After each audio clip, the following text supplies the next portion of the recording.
Donald Trump appeared to suffer a late-night meltdown this week when he went on a multi-topic tirade on Truth Social in the wee hours of the morning. First, he got on there and threatened, quote, retribution against the groups, organizations, and former allies that are supporting Ron DeSantis instead of supporting him. So here's that post, and you tell me if these are rational thoughts coming from a rational mind at like 1 in the morning.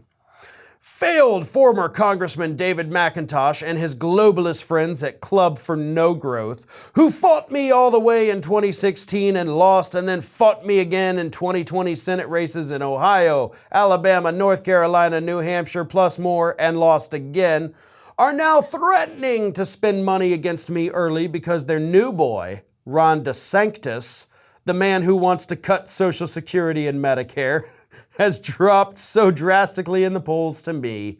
No Growth members know there will be retribution. How?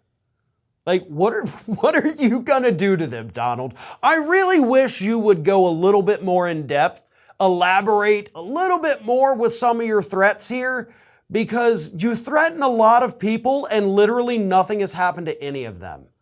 So I would love it if for once the Club for Growth would like come back at you and be like, what are you gonna do? Like, that would be the ultimate clapback, just seriously. He'd put this on Truth Social, Club for Growth. If you're not already on Truth Social, get on there, go and respond to it and just ask that simple question like, what are you gonna do? Like, explain to us how you're going to punish us. And for the record, you're also lying about Club for Growth because they absolutely did support you in the 2016 election. Hell, they even supported you in 2020.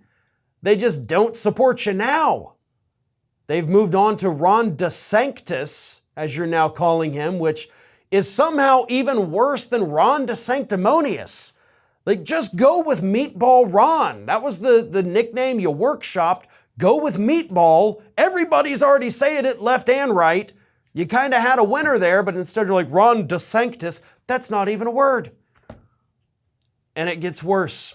Because apparently after ranting and raving about the Club for No Growth, super clever, he then set his sights on Fox News.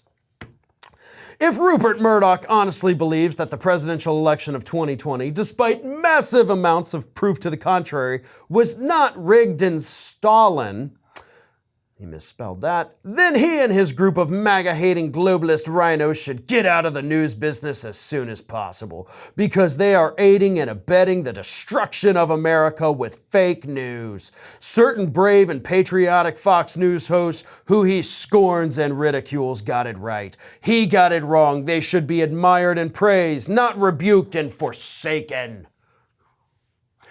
Again, these are not rational thoughts. These are not coherent thoughts.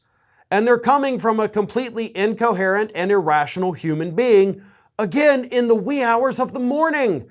Like, I don't know if he was still up or if he woke up in the middle of the night and came up with these posts for Truth Social. But either way, we have to stop looking these at rantings and ravings, right? That's not what they are anymore. This is not a rant. This, to me, is a symptom. That's how I'm going to start looking at his posts, and I encourage everybody else to do the same. Let's not look at these as the rantings of a lunatic. We should look at these as the symptoms of some kind of cognitive problem for which he needs help. Once you start looking at it that way, it starts to make a hell of a lot more sense. If you can't get enough Ring of Fire, we encourage everyone to subscribe to our channel for fresh video content 7 days a week. And for even more from me, you can follow me on all social media outlets, Twitter, Facebook, and Instagram at Fair and Balanced.